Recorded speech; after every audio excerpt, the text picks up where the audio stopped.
I looked at Hendricks. Put the three of them in a sealed trailer and rail freight them back to Boston, care of Mr. Morelli. Hendricks was a large, trustworthy man, his red hair cropped in a crew cut. He twitched his chin in the slight motion that he used for a nod when he disapproved of my actions, but intended to obey me anyway. Hendricks and the cleaners on my staff would handle the matter from here. I passed him the gun and the gloves on my hands. Both would see the bottom of Lake Michigan before I was halfway home, along with the 2 slugs the cleaners would remove from the site.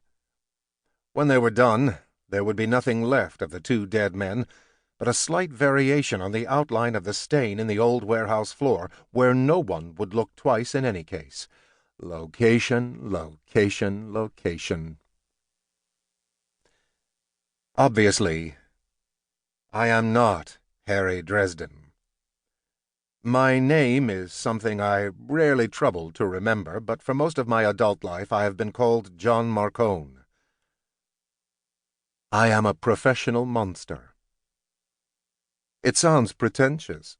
After all, I'm not a flesh-devouring ghoul hiding behind a human mask until it is time to gorge.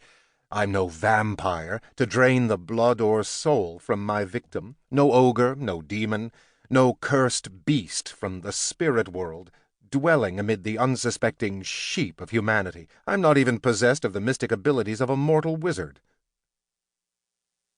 But they will never be what I am. One and all. Those beings were born to be what they are. I made a choice. I walked outside of the warehouse and was met by my consultant, Guard, a tall blonde woman without makeup, whose eyes continually swept her surroundings. She fell into step beside me as we walked to the car. 2? They couldn't be bothered to answer a question in a civil manner. She opened the back door for me, and I got in. I picked up my personal weapon and slipped it into the holster beneath my left arm, while she settled down behind the wheel. She started driving and then said, "No, that wasn't it." It was business, and the fact that one of them was pushing heroin to 13-year-old girls and the other was pimping them out had nothing to do with it. Guard said, "It was business." I said, enunciating, "Morelli can find pushers and pimps anywhere. A decent accountant is invaluable." I sent his bookkeeper back as a gesture of respect. "You don't respect Morelli?" I almost smiled. "Perhaps not." "Then why?" I did not answer. She didn't push the issue, and we rode in silence back to the office. As she put the car in park, I said, "They were in my territory. They broke my rule." "No children," she said. "No children," I said. "I do not tolerate challenges, Ms. Guard. They're bad for business." She looked at me in the mirror, her blue eyes oddly intent, and nodded. There was a knock at my office door, and Guard thrust her head in, her phone's earpiece conspicuous. "There's a problem." Hendricks frowned from his seat at a nearby desk. He was hunched over a laptop that looked too small for him, plugging away at his thesis. "What kind of problem?" "An accords matter," Guard said. Hendricks sat up straight and looked at me.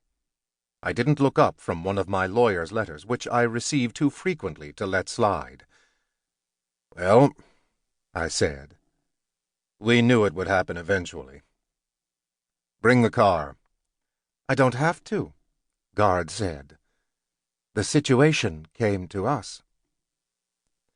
I set aside the finished letter and looked up, resting my fingertips together. "Interesting."